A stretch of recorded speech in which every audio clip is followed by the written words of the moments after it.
Top news. Macherla YCP MLA Pinnelli రామకృష్ణారెడ్డికి AP హైకోర్టులో ఊరట లభించింది. ఈవీఎం ధ్వంసం కేసులో ఏవన్ నిందితుడిగా ఉన్న పిన్నెల్లి ఏపీ హైకోర్టులో లంచ్ మోషన్ పిటిషన్ దాఖలు చేశారు. దీనిపై సుదీర్ఘంగా విచారణ జరిపిన హైకోర్టు ధర్మాసనం కీలక ఆదేశాలు ఇచ్చింది. జూన్ 6వ తేదీ వరకు పిన్నెల్లిపై ఎలాంటి చర్యలు తీసుకోవద్దని పోలీసులను ఆదేశించింది. జూన్ 6వ తేదీ ఉదయం 10 గంటల వరకు మాత్రమే తమ ఆదేశాలు వర్తిస్తాయని స్పష్టం చేసింది. పిన్నెల్లి సహా వివిధ కేసులు ఎదుర్కొంటున్న అసెంబ్లీ అభ్యర్థుల ముందస్తు బెయిల్ పిటిషన్లో హైకోర్టు విచారించింది. తాడిపత్రి టీడీపీ అభ్యర్థి అస్మిత్ రెడ్డికి కూడా హైకోర్టులో ఊరట లభించింది. అస్మిత్ రెడ్డిని కూడా జూన్ 6వ తేదీ వరకు అరెస్టు చేయవద్దని న్యాయస్థానం ఆదేశించింది. కాగా కోర్టు ఆదేశాల నేపథ్యంలో పిన్నెల్లి స్పందించారు. న్యాయం గెలిచిందంటూ ఫేస్బుక్ లో పేర్కొన్నారు.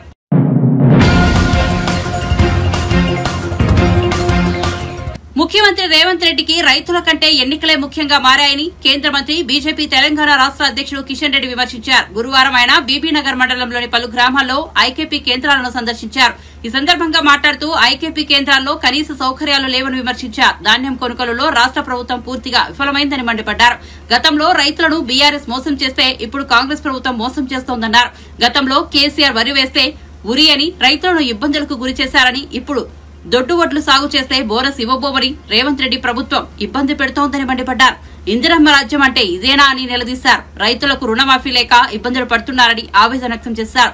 కాంగ్రెస్ ప్రభుత్వం తీరుతో రైతులకు బ్యాంకర్లు రుణాలు ఇవ్వడం లేదని విమర్శించారు. కేంద్రంలోని మోదీ ప్రభుత్వం ప్రతి గింజను కొనేందుకు సిద్దంగా ఉందని, రైతులకు రాష్ట ప్రభుత్వం న్యాయం చేయాలని డిమాండ్ చేశారు. ఓట్లు పెట్టినంత మాత్రాన రైతులకు న్యాయం జరగదని ఎద్దేవా చేశారు. ఎమ్మెల్సీలు వరుసగా మళ్ళీ కాంగ్రెస్ లో చేరుతున్న విషయం మనం చూస్తా ఉన్నాం. కాబట్టి బీఆర్ఎస్ నుంచి గెలిచినా కాంగ్రెస్ నుంచి గెలిచినా రెండు ఒకటే. గతంలో రాజశేఖర రెడ్డి గారు ఉన్నప్పుడు ఏ రకంగానైతే బీఆర్ఎస్ సంబంధించినటువంటి ఎమ్మెల్యేలందరూ కూడా కాంగ్రెస్లో చేరిన విషయం, మీ జిల్లాలో గెలిచినటువంటి చాలామంది వైఎస్ఆర్సీపీ ఎమ్మెల్యేలు కూడా ఖమ్మం నుంచి కూడా ఏ రకంగా చేరారో మనం చూశాము. మళ్ళీ బీఆర్ఎస్ అధికారంలో రాగానే కాంగ్రెస్ ఎమ్మెల్యేలు అందరూ కూడా మళ్ళీ 19 మంది ఎమ్మెల్యేలు గెలిపిస్తే 12 మంది బీఆర్ఎస్లో చేరడం జరిగింది. ఇప్పుడు చూస్తూ ఉన్నాం, ఈరోజు కూడా మళ్ళీ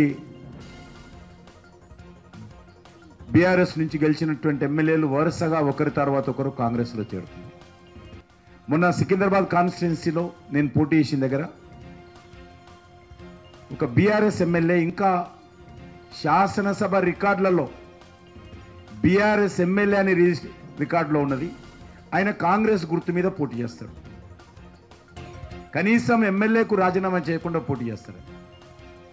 దేశంలో ఇటువంటి పరిస్థితి ఎక్కడ కూడా లేదు. ఈ రకంగా ఈ రెండు పార్టీలు కూడా ఏ రకంగా వ్యవహరిస్తున్నారో మనం చూస్తూ ఉన్నాం. అంతెందుకు మొన్న ఖమ్మంలో కూడా లేక వరంగల్లో టీఆర్ఎస్ అభ్యర్థిగా ప్రకటించిన తర్వాత ఆమె మళ్ళీ ఎమ్మెల్యే కూతురు ఏ రకంగా కాంగ్రెస్ అభ్యర్థిగా పోటీ చేసిందో మనం చూస్తూ ఉన్నాం. బీఫామ్ తీసుకున్న తర్వాత మళ్ళీ పోయి కాంగ్రెస్ అభ్యర్థిగా పోటీ చేసిన విషయం మనం చూస్తూ ఉన్నాం. ఈ రెండు పార్టీలు కూడా ఏమాత్రం నైతిక విలువలు లేకుండా రాజ్యాంగాన్ని ప్రజాస్వామ్యాన్ని తూట్లు పొడుస్తూ ఈరోజు తెలంగాణలో రాజకీయాలను భ్రష్టు పట్టిస్తున్నటువంటి పరిస్థితి మనం చూస్తూ ఉన్నాం. ఇప్పుడు జరుగుతున్నటువంటి ఎన్నికల్లో కూడా శాసన మండలి అంటే అది ప్రజా సమస్యలకు ఒక ప్రశ్నించేటువంటి వేదికగా గత అనేక రోజులుగా మనం చూసాం. అటువంటి శాసన మండలిని పూర్తిగా నిర్వీర్యం చేస్తున్నటువంటి పరిస్థితి ఉన్నది.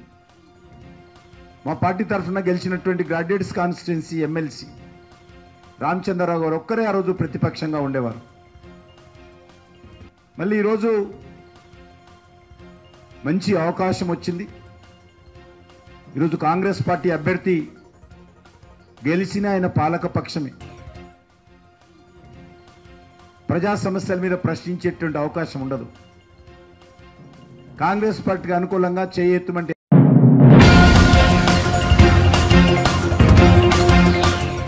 కాంగ్రెస్ ప్రభుత్వంపై ఉద్దేశపూర్వకంగానే బీజేపీ బీఆర్ఎస్ చెరో వైపు నుంచి బురద చల్లే ప్రయత్నాలు చేస్తున్నాయని టీపీసీసీ వర్కింగ్ ప్రెసిడెంట్ జగ్గారెడ్డి మండిపడ్డారు. కాంగ్రెస్ ప్రభుత్వంలో ఆర్బీ యూటెక్స్ వసూలు జరుగుతోందని బీజేపీ శాసనసభాపక్ష నేత ఏలేటి మహేశ్వరరెడ్డి చేసిన ఆరోపణలను ఆయన ఖండించారు. ముఖ్యమంత్రి రేవంత్ రెడ్డి, బట్టి విక్రమార్క, ఉత్తమ్ కుమార్ రెడ్డిలు వైట్ పేపర్ లాంటివారని, అలాంటి వైట్ పేపర్లపై మహేశ్వరరెడ్డి కావాలనే ఇంకు చల్లుతున్నారని ధ్వజమెత్తారు. తన గుర్తింపు కోసమే మహేశ్వరరెడ్డి ఇలాంటి ప్రయత్నాలు చేస్తున్నారని మండిపడ్డారు. చిన్నగా ఏదో ఒకటి చిన్నగా జరిగితే దాన్ని పెద్దగా చేయడం, ఇది ప్రతిపక్ష పార్టీల యొక్క నైజం. అయితే నైజం అంటే ఒకప్పుడు మేము కూడా ప్రతిపక్ష పార్టీలు ఉన్నోళ్ళమే. అందుకే నేను ఏమన్నా 2-3 రకాలుగా ఉంటుంది ఇలా. ఒక రకమేమో జరగలేనిది జరిగినట్టుగా చెప్పడం, ఇంకోటి ఏమో జరిగినట్టుగా ఊహించుకొని చెప్పడము, తప్పు జరిగినట్టుగా ఊహించుకొని చెప్పడము, ఇంకోటి జరిగితే జరిగిందని చెప్పడం. గతంలో మేము జరిగినవి చెప్తుంటే కాంగ్రెస్ పార్టీ. ఇప్పుడు ప్రస్తుతానికి మన BJP floor leader Maheshwar Reddy మా ఉత్తమ్ కుమార్ రెడ్డి గారి మంత్రి గారి మీద ఇప్పుడు బట్టగాల్చి కార్యక్రమం పెట్టింది. ఇప్పుడు సరే, అనుమానాలు ప్రతిపక్ష నాయకుడిగా, ఫ్లోర్ లీడర్గా, బీజేపీగా ఆయనకు అనుమానాలు రావద్దు, లేకపోతే ఆయన మాట్లాడవద్దు, లేకపోతే ఆయన బట్టగాల్చి మీద వేయొద్దు అని మేమేం అంటలేము. అది కానీ కొంత తెలంగాణ రైతులను కన్విన్స్ చేయడము, తెలంగాణ ప్రజలను కన్విన్స్ చేసే స్టేట్మెంట్లు వస్తున్నాయి. కాబట్టి కొంత పార్టీ పరంగా కొంత సరే ఇది ప్రభుత్వము.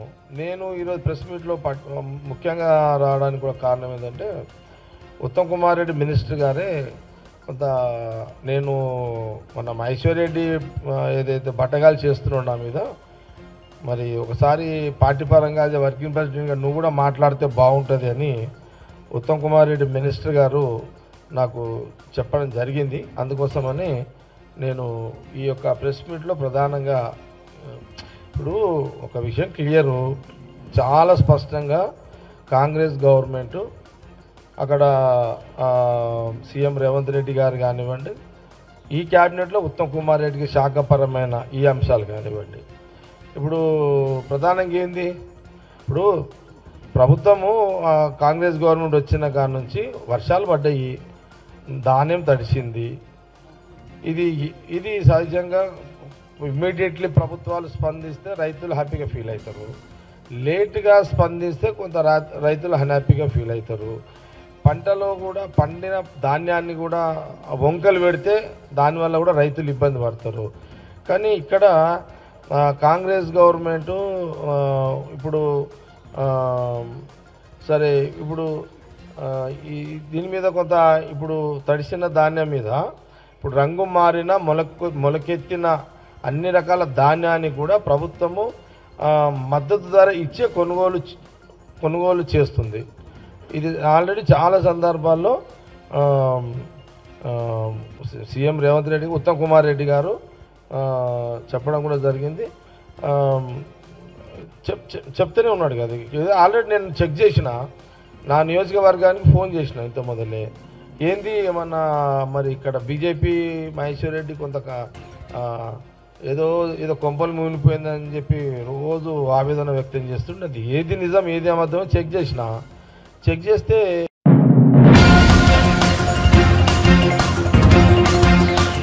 తెలంగాణలో లేని ఫ్యాక్షన్ సంస్కృతిని మంత్రి జూపల్లి కృష్ణారావు కొల్లాపూర్ ప్రాంతానికి తీసుకొచ్చారని ముఖ్యమంత్రి రేవంత్ రెడ్డి ఆయనను వెంటనే బర్తరఫ్ చేయాలని BRS working president KTR demand చేశారు. చిన్నంబావు మండలం లక్ష్మీపల్లి గ్రామంలో హత్యకు గురైన పార్టీ నాయకుడు శ్రీధర్ రెడ్డి కుటుంబాన్ని మాజీ మంత్రి శ్రీనివాస్ గౌడ్, పార్టీ నేత ఆర్ఎస్ ప్రవీణ్ కుమార్ తో కలిసి వెళ్లి ఆయన పరామర్శించారు. అనంతరం కేటీఆర్ మాట్లాడుతూ తమ పార్టీ నాయకుడి హత్యకు ప్రభుత్వం, మంత్రి జూపల్లి కృష్ణారావు బాధ్యత వహించాలన్నారు. కాంగ్రెస్ ప్రభుత్వం వచ్చాక ఇది రెండో హత్య అని ఆందోళన వ్యక్తం చేశారు. ఇది ప్రజాపాలన కాదని ప్రతీకార పాలన అని మండిపడ్డారు. అనుచరులు ఇంత దారుణాలకు తెగబడరు. ముందుగా రేవంత్ రెడ్డికి నిజంగానే చిత్తశుద్ధి ఉంటే శ్రీధర్ రెడ్డి హత్య విషయంలో ముందుగా మంత్రి గారిని బర్తరఫ్ చేసి తన చిత్తశుద్ధిని చాటుకోవాలి. నెంబర్ 1. రెండవది, మాకు ఈ రాష్ట్రంలో ముఖ్యంగా స్థానికంగా ఉండే పోలీస్ వ్యవస్థ మీద మాకు నమ్మకం లేదు. ఖచ్చితంగా అయితే ఒక స్పెషల్ ఇన్వెస్టిగేషన్ టీం వేసి ఎంక్వైరీ చేయడమా, లేదా ఒక వరుస హత్యల మీద ఒక జ్యుడిషియల్ ఎంక్వైరీకి కాల్ చేయడమా? ఈ రకంగానన్నా ప్రభుత్వం తన చిత్తశుద్ధి చాటుకోవాలి. ఒకవేళ నిజంగానే ఇందులో ప్రభుత్వ పాత్ర లేకపోతే, మంత్రి పాత్ర లేకపోతే నిష్పక్షపాతంగా విచారణ జరగడానికి సహకరించాలి. సరిగ్గా 15 రోజుల కిందట మరి మా నాయకులు వారం 10 రోజుల కిందట నిజానికి మా ఆర్ఎస్ ప్రవీణ్ కుమార్ గారు, గువ్వల బాలరాజ్ గారు, హర్షవర్ధన్ రెడ్డి గారు, మరిజనార్దన్ రెడ్డి గారు డీజీపీని కూడా కలిసినారు. కలిసి ఈ ప్రాంతంలో కొత్తగా ఒక హింసాయుతమైన సంస్కృతి కొత్తగా కనబడతా ఉన్నది. గ్రామీణ ప్రాంతాల్లో దాడులకు తెగబడుతున్నారు, చెలరేగిపోతున్నారు, పోలీసులు ప్రేక్షక పాత్ర వహిస్తున్నారు. అవసరమైతే క్యాంపులు పెట్టండి, పికెట్లు పెట్టండి. మీరు దయచేసి ఈ ప్రాంతాన్ని కల్లోలిత ప్రాంతంగా అవసరమైతే ప్రకటించి మరి ఎలాంటి కక్షలు కార్పణ్యాలు లేకుండా చూసుకోండి అని చెప్పి ఒక డీటెయిల్డ్ పిటిషన్ కూడా మేము ఇవ్వడం జరిగింది. కానీ ప్రేక్షకుల మాదిరిగా పోలీసులు ఈరోజు ఉదయం 5:30కు ఫోన్ చేస్తే 10 నిమిషాల్లో వచ్చేదానికి గంటన్నర తర్వాత వచ్చి ఈరోజు ప్రేక్షక పాత్ర పోషిస్తున్నది పోలీస్ యంత్రాంగం. ముందుగా ఇక్కడ ఎస్ఐని సస్పెండ్ చేయాలా, బాధ్యులైన పోలీస్ అధికారుల మీద కూడా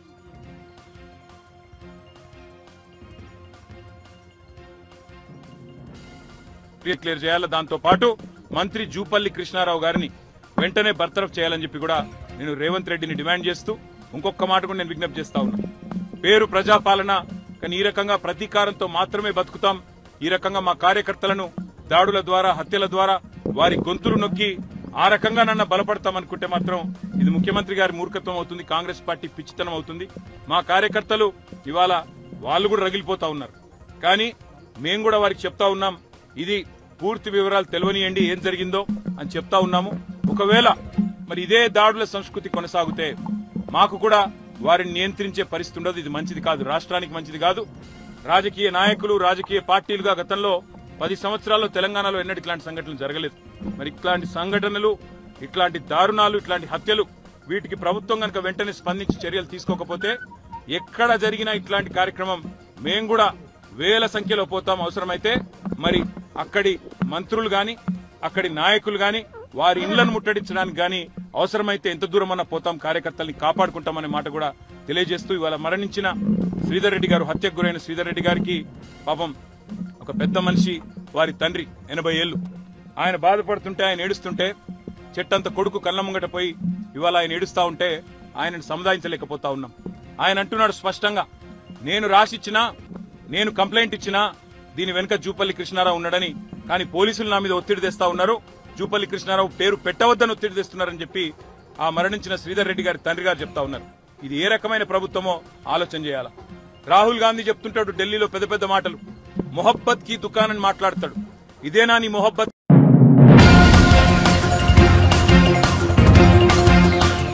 రాయలసీమలో ఇప్పుడు ఫ్యాక్సినిజం బంద్ అయిందని, కానీ కొల్లాపూర్లో ప్రారంభమైందని మాజీ మంత్రి శ్రీనివాస్ గౌడ్ అన్నారు. కొల్లాపూర్ నియోజకవర్గంలోని చిన్నంబహు మండలం లక్ష్మీపల్లి గ్రామంలో హత్యకు గురైన పార్టీ నాయకుడు శ్రీధర్ రెడ్డి కుటుంబాన్ని మాజీ మంత్రులు కేటీఆర్, శ్రీనివాస్ గౌడ్, పార్టీ నేత ఆర్ఎస్ ప్రవీణ్ కుమార్ గురువారం పరామర్శించారు. అనంతరం శ్రీనివాస్ గౌడ్ మాట్లాడుతూ కాంగ్రెస్ అధికారంలోకి వచ్చినప్పటి నుంచి ఉమ్మడి పాలమూరు జిల్లాలో దారుణాలకు పాల్పడుతోందన్నారు. చివరకు ప్రాణాలు తీసే వరకు వెళ్లిందన్నారు. ఎన్నికలు పూర్తయినప్పటి నుంచి ఇప్పటి వరకు 3 చనిపోయారని ఆవేదన వ్యక్తం చేశారు. ఈ నది అవతల మనం వినేది, అక్కడ కూడా రాయలసీమలో కూడా ప్రశాంతంగా అయిపోయింది, అక్కడ కూడా నరుక్కోవట్లేదు. ఎలక్షన్ల వరకు కొట్లాడుకుంటున్నారు, ఎలక్షన్ తర్వాత మనకు కలిసిమెలిసి ఉంటున్నారు. కానీ ఫ్యాక్చనిజం ఇప్పుడు అక్కడ బంద్ అయింది, కానీ ఇక్కడ కొల్లాపూర్లో స్టార్ట్ అయింది. ఎలక్షన్లు అయినప్పటి నుంచి దాదాపు 3 చనిపోయారు. ఎట్లా చనిపోయినరు? మా ప్రభుత్వాలు, మేము కూడా 10 ఏళ్ళు ప్రభుత్వం నడిపినాం కదా, ఇలాంటి సంఘటనలు ఏమైనా జరిగినాయా? ఇలాంటి సంఘటనలకు ఏమన్నా సపోర్ట్ చేసినరా? సపోర్ట్ చేసి హత్యా రాజకీయాలు ఎవడైతే వాళ్ళని పోషించినరా? అలాంటివి జరిగింటే మరి ఇవాళ ఏ పరిస్థితి ఉండేది?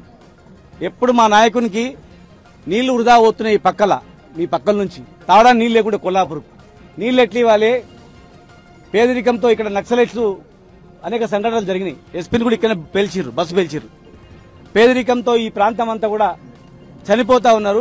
ఈ ప్రాంతాన్ని సస్యశ్యామలం చేయాలని చెప్పి ఇక్కడ బ్రహ్మాండమైనటువంటి టూరిజం డెవలప్ చేయడము, నీళ్లు వాడుకోవడము, అగ్రికల్చరు, అట్లా ఆ వైపున ఆలోచన చేసాం తప్ప ఈ రకమైనటువంటి ఓడిపోగానే గెలవగానే మేము గెలిచామని ఎప్పుడు కూడా విర్రవీగలేదు.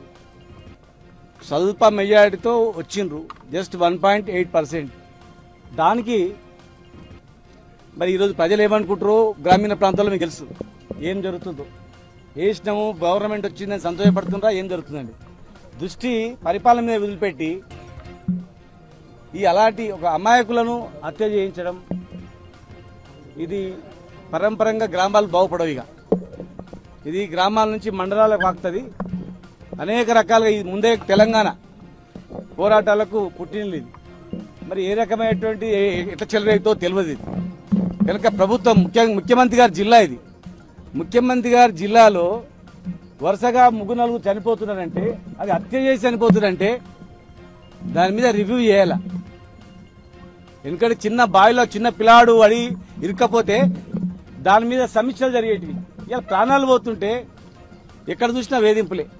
దయచేసి పోలీస్ ఆఫీసర్స్ కూడా మళ్ళీ మా ప్రభుత్వం కూడా వస్తాయి కదా, నిష్పక్షపాతంగా వ్యవహరించాలి. కానీ మీరు ఈ రకంగా హత్య జరుగుతుంది అని చెప్పిన తర్వాత, హత్య జరిగిందని చెప్పిన తర్వాత కూడా 2-3 గంటల తర్వాత వస్తుందంటే 10 నిమిషాలు వచ్చే రస్తా గంటల తరబడి అవుతుందంటే ప్రజలకు ఏం అనుమానం వస్తుంది?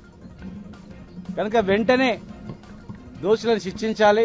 సిట్ అనే సంస్థ చేస్తారా, లేకపోతే సిబిసిఐడి చేస్తారా, మరి జ్యుడిషియల్ ఎంక్వైరీ చేస్తారా, ఈ వరుస హత్యలపైన ఏం చేస్తారా? నిష్పక్షపాతంగా వ్యవహరించాలి. మాది కూడా పెద్ద సైన్యమే, తెలంగాణ గురించే కొట్లాడి చచ్చిపోయినటువంటి సైన్యం. మేము ఉట్టిగేం లేరు మా వాళ్ళు కూడా. మరి మా వాళ్ళు కూడా ప్రతిదారులకు పూడితే ఈ ప్రాంతం ఏమైపోతుంది, ఈ ప్రాంతంలో ఏ సమస్య వస్తుంది ఆలోచన చేసుకోవాలి. ఎవరైనా సరే దీని వెనుకన్న వాళ్ళందరినీ కూడా శిక్షించి కఠినమైన చర్యలు తీసుకోవాలి. లేకపోతే ఇది ఇంతటితో ఆగదు. ఇది చిన్నంబాయి లక్ష్మీపురం నుంచి మన లక్ష్మీపల్లి వరకు ఆగదు. ఇది రాష్ట్ర సమస్యగా మేము భావిస్తాం. మా నాయకుడితో కూడా మేము ఆలోచన చేసి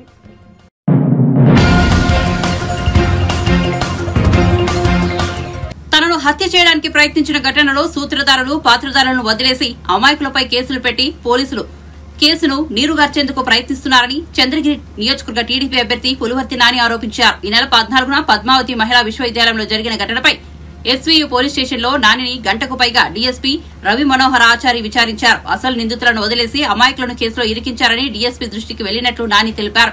70 మంది టీడీపీ కార్యకర్తలపై అక్రమ కేసులు పెట్టారన్నారు. తనకు, తన కుటుంబానికి పోలీసు భద్రత మరియు పెంచాల్సిన అవసరం ఉందన్నారు. రీపోలింగ్ కు వెళ్లాల్సిన అవసరం లేదని, కౌంటింగ్ సక్రమంగా నిర్వహించే బాధ్యత అధికారులు తీసుకోవాలని ఆయన కోరారు. కర్మ కర్త క్రియ చెవిరెడ్డి భాస్కర్ రెడ్డి, మోహిత్ రెడ్డి, రఘునాథ్ రెడ్డి, భాను, మిగిలిన ఎవరు మాకు చూడలా. ఎవరనేది మేము చెప్పలా. అతను వర్గం దూరం అవుతారని చెప్పి ఉద్దేశంతో అతనే కొందరు పేర్లు పంపించి అతనే చేస్తున్నాడు. కాబట్టి దీన్ని పరిశీలించండి. మొన్న పెట్టిన ప్రొడ్యూస్ చేసిన వ్యక్తుల్లో కూడా కొందరు ముద్దాయిలు అమాయకులు ఉన్నారు, వాళ్ళని కూడా పరిశీలించని కూడా చెప్పడం జరిగింది. న్యాయం చేయమని కోరటం జరిగింది. ఈ తెర వెనకున్న ముసుగు వీరుడిని బయట తీయండి అని చెప్పడం జరిగింది. మా వాళ్ళ పైన మొత్తం ఆల్మోస్ట్ 70 మంది పైన 75 మంది పైన 307లు 2 435లు 332లు అవి పెట్టాను. నా కేసులో నేను ఇచ్చిన ఫిర్యాదు ఆ రోజు చెవిరెడ్డి భాస్కర్ రెడ్డి, చెవిరెడ్డి మోహిత్ రెడ్డి, చెవిరెడ్డి రఘునాథ్ రెడ్డి, భానుప్రకాష్ నేను చూసిన వాళ్ళు పెద్ద చెప్పాను. అంటే లోపల జరిగింది కొంచెం బయట మొత్తం జరిగింది, మొత్తం పులింగ్ అడిగారు, మొత్తం నేను చెప్పాను. ఇంతవరకు వాళ్ళు ఎంక్వైరీ చేస్తాం, ఎంక్వైరీ చేసి మా ప్రకారం మేము వెళ్తా ఉన్నాం, మేము చేస్తామండి, న్యాయం చేస్తామన్నారు. మీరు న్యాయం చేయండి సార్, నా వల్ల ఎటువంటి పొరపాటు జరగదు, నా వల్ల చంద్రగిరి నియోజకవర్గంలో ప్రశాంతత ఉంటుంది, గెలిచేది నేనే, ప్రభుత్వం చే తెలుగుదేశమే, నేను ప్రశాంతత కూడా చిన్న గలాట లేకుండా ఉంటుంది అని చెప్పడం జరిగింది. అంటే పోలీసులు తప్పు అనేది నేను చెప్పలేదండి. ప్రత్యర్థి ఎట్లున్నాడంటే అతని దగ్గర ఉన్నటువంటి వ్యక్తులందరూ నమ్మకుండా దూరం అయిపోయారు. ఆ దూరం అవుతున్నారు ఉద్దేశంతో వాళ్ళనే వేరే రూట్లో కొందరు ఉంటారు కదా, కింద స్థాయిలో వాళ్ళు ఉన్నారు వీళ్ళు అని చెప్పి అతనే ఇరికిస్తున్నాడు. నాకు ఒక డౌట్ అండి. దూరం అవుతున్న వాళ్ళపైన పెట్టి కేసులు ఇచ్చి ఆ వర్గాన్ని దూరం కాకుండా కూడా ఉండాలని ఉద్దేశంతో చేస్తున్నాడు. అంటే పెట్టుకుంటారు కదా గ్రిప్లో ఉంటే, కేసు ఉంటే ఎవరు బయట పోడు కదా, అది చేయాలని ఉద్దేశం అండి. కొందరు ఉంటారు కదా, అప్పుడు వాళ్ళ రిపోర్టు ప్రకారం వీళ్ళు చేసినారంటే ఏదో ఒక రూట్లో ఒక అధికారికో ఏదో ఒక రూట్లో పలానా వ్యక్తి ఉన్నాడు అంటే ఆటోమేటిక్ పోలీస్ అధికారులు దృష్టి సారిస్తారు కదా, అప్పుడు కేసులు పెడతారు కదా. ఎట్లా జరిగిందంటే నాకు కాల్పుల సౌండ్ విన్నా, ఆ లోపల మమ్మల్ని లాగెత్తి లోపల వేసుకున్నారు మా వాళ్ళు, అది తెలిసింది. కాల్చినప్పుడు నా పైన అటాక్ చేయకపోతే కాల్చాడని తెలిసింది చెప్పాను. పేపర్లో నిన్న కూడా చూసిన ఆ వ్యక్తికి సంబంధించిన డమ్మీ వ్యక్తే తిరుమల నుంచి తీసుకుని వచ్చి అరెస్ట్ చేశారని చెప్పడం నిన్న మొన్న 3 రోజుల ముందు పేపర్లో 2 సార్లు చూసా. గన్మ్యాన్కి ఏమన్నా భద్రత కల్పించాలని కోరారని చెప్పానండి. గన్మ్యాన్కి భద్రత కల్పించాలి అతనికి అని చెప్పడం జరిగింది. అంటే యాక్చువల్గా ఇప్పటి వరకు అయితే సంతృప్తి ఇంకా పెంచాలి. ఎందుకంటే పోలింగ్ అయిన కౌంటింగ్ ఉంటుంది. కౌంటింగ్ తర్వాత 5 ఏళ్ళు ఉంటుంది. నాకు కానీ నా కుటుంబానికి కానీ నేను కూడా హైకోర్టులో వేసాను. పెంచాలి. ఎలక్షన్కి ముందే వేసా. ఎలక్షన్కి కరెక్ట్గా నామినేషన్ 25 అంటే నాకు 23వ తేదీ 24వ తేదీ ఆర్డర్స్ కూడా ఇచ్చారు. రీపోలింగ్ వచ్చినా ఇప్పుడు జరిగినటువంటి పర్సంటేజ్ కంటే ఇంకా 0.5% పెరుగుతుందండి. మేము ఎక్కడ దొంగ ఓట్లు వేసుకుని న్యాయంగా జరిగింది ఈసారి ఎలక్షన్. అధికారులు న్యాయబద్ధత వహించారు. 13వ తారీఖు మధ్యాహ్నం 2 గంటల నుంచి వాళ్ళు రెచ్చగొడుతూనే ఉన్నారు. అక్కడ జరిగింది ఇక్కడ జరిగిందని ఎక్కడా జరగలేదండి. ఆ వైసీపీ బూత్లో జరిగినప్పుడు అట్లా రీపోలింగ్ చేయాలి. నేను కూడా వైసీపీ బూత్లు అడుగుంటాను కదా, ఎక్కడ జరగలేదు. ఈవెన్ తుమ్మలగుంట కూడా నేను న్యాయం జరిగింది కాబట్టి నేను ఎక్కడ అడగలేదు.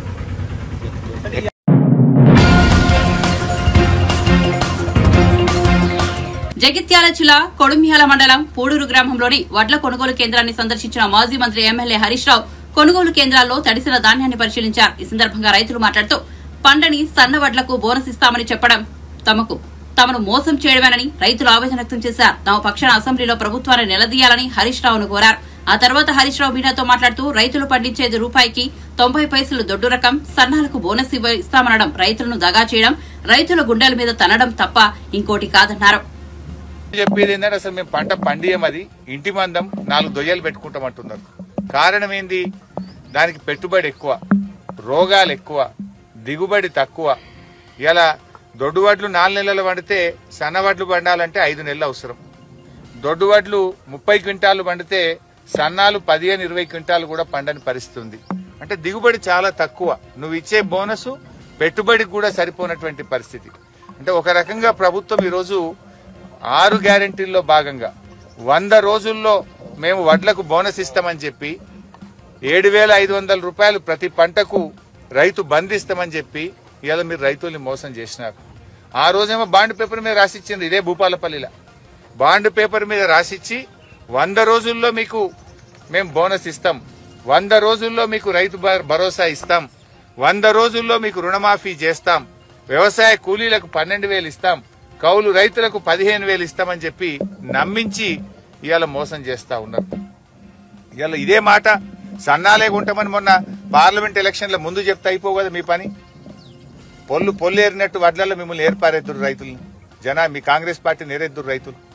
గా పని ఎందుకు చెప్పాలి? డబ్బలు సీల్ అయిన తర్వాత ఓట్లు డబ్బలు పడి గడ్డకు పడ్డాక సావు కబురు సల్లగా చెప్పినట్టు సన్నాలు మాత్రమే బోనస్ ఇస్తాం, దొడ్డు వడ్లకు ఇయ్యమని చెప్పి ఇవాళ మోసం చేస్తున్నది కాంగ్రెస్ పార్టీ. ఇవాళ మంత్రులు కూడా అహంకారంగా మాట్లాడుతున్నారు. అయ్యా రైతు బంధు పడలేదు అంటే ఒక మంత్రి చెప్పుతో కొడతా అంటాడు.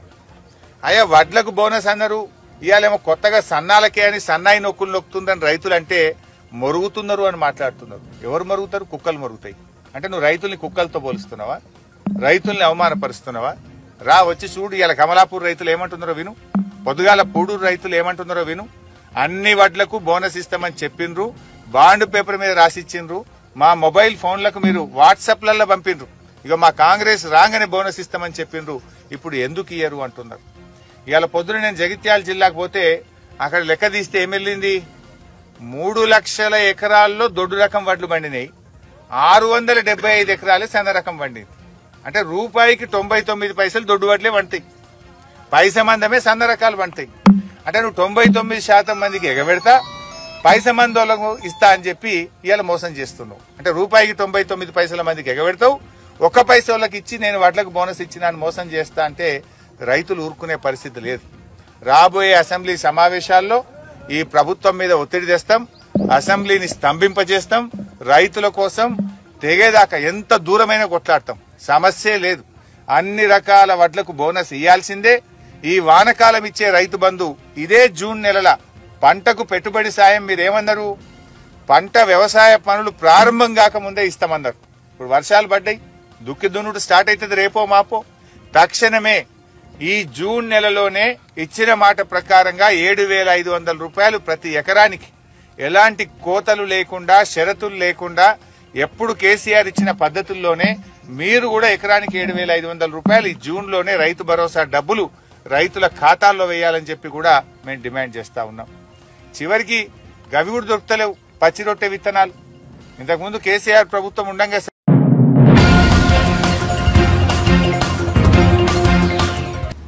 తెలంగాణ రాష్ట్రం ఏర్పడిన తర్వాత కేసీఆర్ కుటుంబం మొత్తం వెళ్లి సోనియా గాంధీ కాళ్లు మొక్కిందని, ఇప్పుడు ఆమె దశాబ్ది ఉత్సవాలకు ఆహ్వానిస్తే తప్పేమిటని పరిగి ఎమ్మెల్యే రామ్మోహన్ రెడ్డి ప్రశ్నించారు.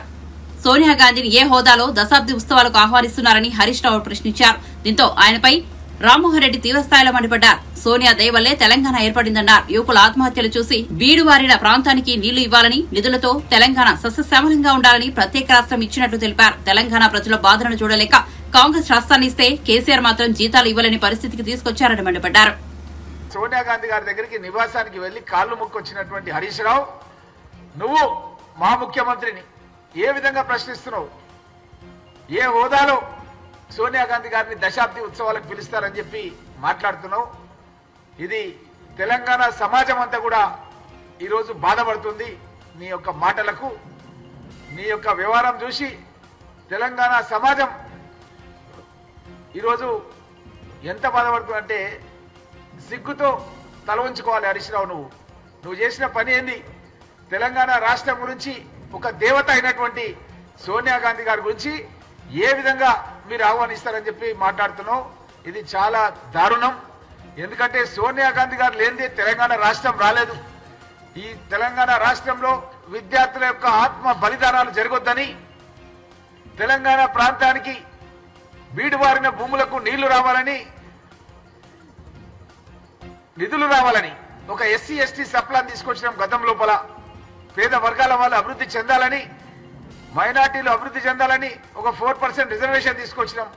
ఈ విధంగా నిధులు తీసుకురావాలని, నిరుద్యోగ యువకులకు తద్వారా ఉద్యోగాలు ఇవ్వాలని సోనియా గాంధీ గారు నీళ్లు, నిధులు, నియామకాలు తెలంగాణ రాష్ట్రంలో రావాలని 16,000 కోట్ల రూపాయల సర్ప్లస్ బడ్జెట్ తో కూడినటువంటి కొత్త తెలంగాణ, వైబ్రెంట్ తెలంగాణ రాష్ట్రాన్ని ఇస్తే నువ్వు ఈరోజు సోనియా గాంధీ గారిని ప్రశ్నించే స్థాయి లోపల ఉన్నావంటే చాలా బాధాకరం. అసలు మీరు చేసిన పనేంది? ఈరోజు 6-7 లక్షల కోట్ల రూపాయల అప్పులు చేసి రాష్ట్రాన్ని అధోగతి పండించి జీతాలు కూడా సకాలంలో ఇవ్వలేక 15 తారీఖు 20 తారీఖు మీరు జీతాలు ఇస్తుంటే మా ముఖ్యమంత్రి రేవంత్ రెడ్డి గారు ఫస్ట్ రోజే జీతాలు ఇచ్చే ప్రక్రియను ప్రారంభిస్తే మీరు ఈ విధంగా తెలంగాణ ద్రోహులను తీసుకొచ్చి మంత్రివర్గంలో కూర్చోబెట్టుకున్నారు. ఇతర పార్టీల నుంచి గెలిచిన ఎమ్మెల్యేలని మీ యొక్క మొట్టమొదటి ప్రభుత్వంలోనే ప్రమాణ స్వీకారం చేయించినటువంటి ఘన చరిత్ర మీది. అలాంటి చిన్న సాయం చేసినా సరే తెలంగాణ వాళ్ళు ఒక పూట అన్నం తింటే కూడా యాద్ చేసుకుంటాం. ఫలానా వాళ్ళు ఇంటికి పోయినాము, ఆకలి ఏంది, టైంకి అన్నం పెట్టిరని యాద్ చేసుకుంటాం. అది మన తెలంగాణ సంస్కృతి. ఒక సంపన్న తెలంగాణ రాష్ట్రాన్ని ఇస్తే నువ్వు ఈ విధంగా అగౌరవపరిచే విధంగా మాట్లాడడం అనేది చాలా బాధాకరమైన విషయాన్ని తెలియజేస్తూ, సోనియా గాంధీ గారిని తెలంగాణ దేవతగా తెలంగాణ ప్రజానికం ఎక్కడికి వెళ్ళినా సరే గౌరవిస్తున్నటువంటి సందర్భం. తను ఈ సమయం లోపల మన రాష్ట్రానికి రావడమే ఒక పెద్ద ఈరోజు నష్టాల్లో ఉండి తను కలలు కన్న తెలంగాణ రాష్ట్రం ఏర్పాటైన సందర్భం లోపల తెలంగాణ వాదులంతా సోనియా గాంధీ గారిని చూడాలని కలలు కంటున్న సందర్భం లోపల నువ్వు ఈ విధంగా మాట్లాడడం అనేది చాలా అభ్యంతరకరమైన విషయాన్ని తెలియజేస్తూ, భవిష్యత్తు లోపల సోనియా గాంధీ గారిని విమర్శిస్తే సహించమన్న విషయాన్ని కూడా, ఆ పర్యటన పైన కూడా మాట్లాడితే మర్యాద కూడా ఉండదని హరీష్ రావును మేము హెచ్చరిస్తున్నామన్న విషయాన్ని కూడా మీకు అందరు కూడా తెలియజేస్తూ, మీరు ఒక్క విషయం మాత్రం మర్చిపోవద్దు. తెలంగాణ ఇస్తేనే టీఆర్ఎస్ పార్టీని